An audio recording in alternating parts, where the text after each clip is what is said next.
मैं बहुजन समाज में जन्मे सभी संतों, गुरुओं, महान पुरुषों को नमन करता हूं, जिनमें महात्मा ज्योतिबा फूले, डॉक्टर बाबा साहब अम्बेडकर और मान्यवर काशीराम साहब को मैं याद भी करता हूं आज के दिन पर। साथ साथ नगीना की महान जनता और भीम आर्मी और हमारी पार्टी आज़ाद समाज पार्टी काशीराम के साथियों का भी धन्यवाद करता हूं। इसके बाद अपने कुल गुरु जगत गुरु सदगुरु रविदास जी महाराज को भी मैं नमन करता हूं, जिन्होंने दुनिया को लगभग 600 साल पहले बेगमपुरा शहर के रूप में दुनिया का सबसे महान लोकतांत्रिक दर्शन दिया। अध्यक्ष महोदय, माननीय सभापति जी, 14 अगस्त 1947 को ये देश अंग्रेजों के अधीन था। 15 अगस्त 1947 को हम लोग आज़ाद हुए।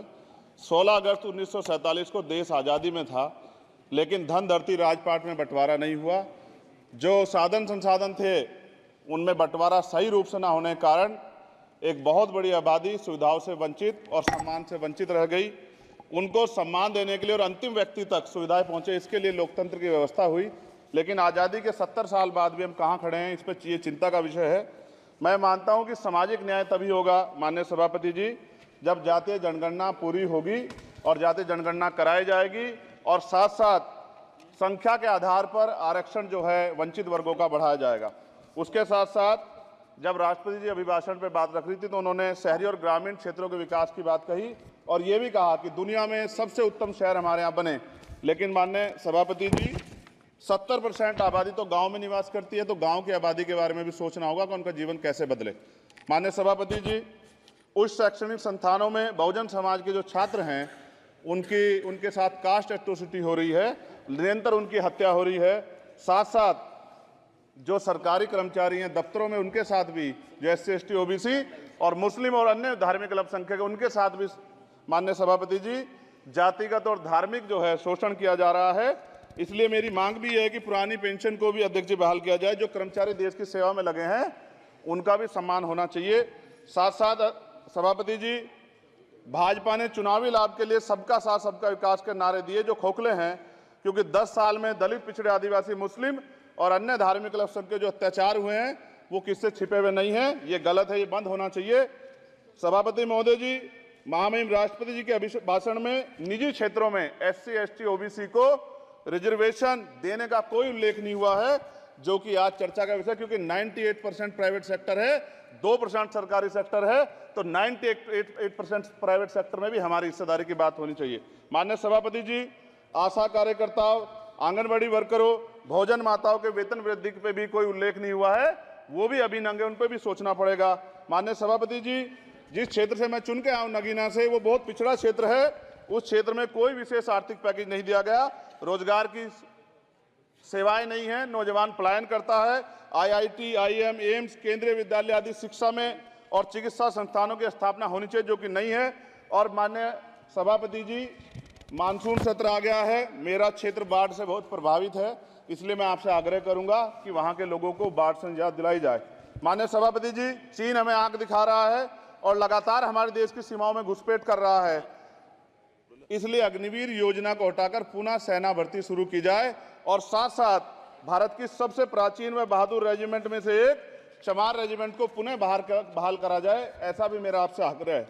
माननीय सभापति जी, पिछले सारे प्रधानमंत्रियों ने मिलकर जितना कर्ज लिया है उससे दुगना कर्ज हमारे वर्तमान के प्रधानमंत्री जी ने लिया है। किसान अगर अपना कर्ज माफ कराने के लिए जाता है तो लाठी झेलनी पड़ती है, जबकि सरकार ने धन्ना सेठों का 15 लाख करोड़ रुपया माफ किया है।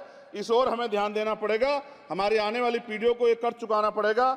माननीय सभापति महोदय जी, किसानों को MSP की लीगल गारंटी तथा किसानों का कर्ज माफ होना चाहिए। साथ साथ 2 अप्रैल 2018 को SC ST के बच्चों पे बहुत बड़े पैमाने पे मुकदमे लगे थे, वो हमारी लड़ाई सही थी, ये सुप्रीम कोर्ट ने माना और बाद में सरकार ने माना, वो मुकदमे तुरंत वापस होने चाहिए। माननीय सभापति जी, प्रेस जो है उस पर भी शिकंजा कसा जा रहा है। जो पत्रकार सरकार खिलाफ बोलता है नौकरी से हाथ धोना पड़ता है, और सोशल मीडिया हमारा हथियार है, उस पर तरह तरह के प्रतिबंध लगाए जा रहे हैं और विरोध करने वालों को सोशल मीडिया हैंडल भी सस्पेंड करा दिए जा रहे हैं। साथ साथ सभापति जी, पेपर लीक और परीक्षाओं के कैंसिल होने से देश के नौजवानों का भविष्य खतरे में है। नीट, यूपी सिपाही भर्ती सभापति जी और 69,000 शिक्षक भर्ती में आरक्षण घोटाला हुआ है, कोई पूछने वाला नहीं। खून के आंसू रो रहे हैं बच्चे, बेरोजगारी का दंश युवा झेल रहे हैं।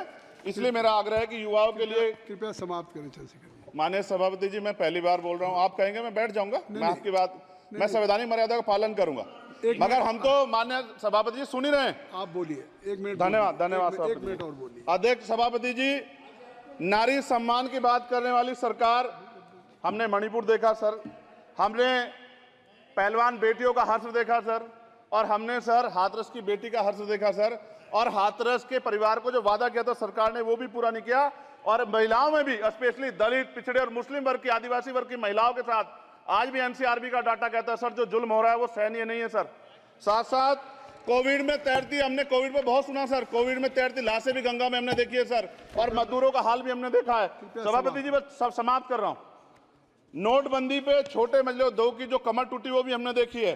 सभापति जी, शैक्षणिक संस्थानों, विश्वविद्यालयों में, चिकित्सा संस्थानों में ओबीसी एसटी के योग्य अभ्यर्थी को एनएफएस करके जिस तरह निकाला जा रहा है, लेटरल एंट्री करके जिस तरह हमारे रास्ते बंद किए जा रहे, ये भी हम देख रहे हैं सभापति जी। साथ साथ मेरा ये कहना है सर, ये सबका इशू है कि प्राइवेट कर्मचारी सर और सरकारी भी कई जगह पे 8 से ज्यादा घंटों से काम करते हैं, और उनको जो सर उचित वेतन भी नहीं मिलता। तो न्यूनतम वेतन 20,000 रुपए तय हो और 24 घंटे की ड्यूटी। उदाहरण के तौर पे यूपी पुलिस सर बहुत पूरा काम करते हैं वो लोग। वो राज्य के विषय हैं, आप यहाँ सर मैं आपके राज्य सरकार के लिए भी आपके संज्ञान में डाल रहा हूँ। विषय सर पुलिस सब जगह है सर, लेकिन सवाल ये है सर, बहुत पसीना बातें हैं, 8 घंटे की ड्यूटी और वेतन विसंगति, बॉर्डर स्कीम से उनको जो बाहर किया जाए। माननीय सभापति जी, 1 मिनट चाहिए सभापति जी। राष्ट्रपति जी ने धर्म के बारे में बात की थी। राम मंदिर से पहले हमारे गुरुघर तुगलकाबाद का फैसला आया था राष्ट्रपति जी, वो सभापति जी अभी तक दिल्ली में स्थित सदगुरु रविदास जी महाराज का गुरुघर नहीं बना। साथ साथ सभापति जी, अपनी बात को खत्म करते हुए मैं आपसे कहना चाहता हूं कि जितना देश दूसरों का है सर, इतना हमारा भी है। हम मरने के लिए पैदा नहीं हुए, जो चाहता है हमारी हत्या कर देता है। मूछे रखने पे, घोड़ी पे बैठने पे, मटकी छूने पे हमारी हत्या हो रही है। क्या बदला है सर 70 साल बाद भी?